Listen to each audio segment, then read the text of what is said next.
na Ay, tatali. gagawin kong dito muna tayo sa liig niya. I-check natin yung trapezius niya kung matigas or mga ano na. O, you see, oh. Matigas na yung trapezius ni ma'am. O, yan mo.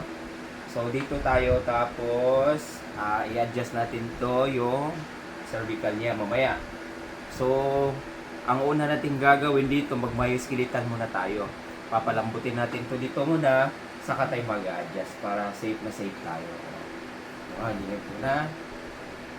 Okay? Okay. Sabihin mo pag may masakit.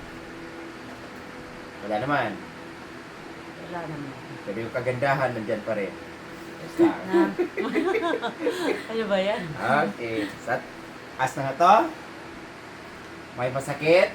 Wala. Ito, paganan. Wala naman. Ito.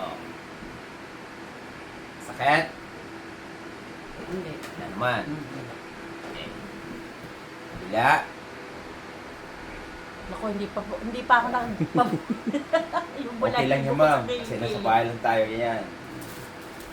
Ano pa rin yung kagandahan mo? Kumikinang-kinang. Talaga ba?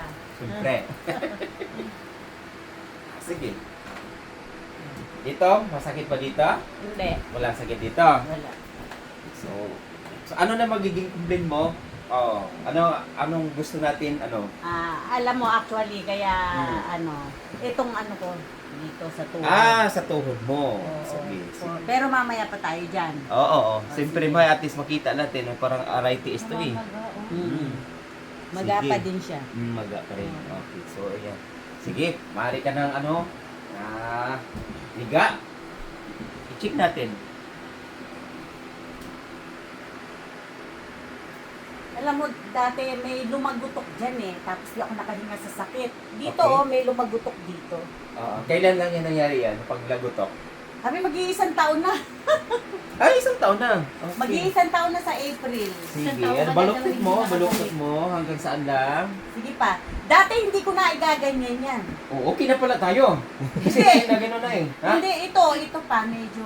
Ang may medyo pa lang, kailangan pala namamaga pa siya lalo na pag tingnan mo. nakakain ako. Gano'n ka na, ginagalaw-galaw ko lang, hinimas-himas ko lang, gumagaling na si ma'am. Grabe ha? Natakot bigla yung sakit mo ha? Oo nga eh. Sa totoo lang po, iniwan ko muna si Lolo B. Kasi nga, galing pa po siya ng Ormoc. Lilipad na siya, uwi na siya mamayang alas 5. Kaya talagang nagmadali akong lumuwas para lang magamot niya. Sige. Napakagaling po nito. Meron din po ako mga kaibigan na nirekomenda sa kanya. Lalo na yung may salamat. mga, ano ba yung sakit nung nung friend ko? Yung... Frozen shoulder. Hindi, tsaka yung nahihilo siya. Vertigo. O yung vertigo niya mula nung hinilot ni Pars.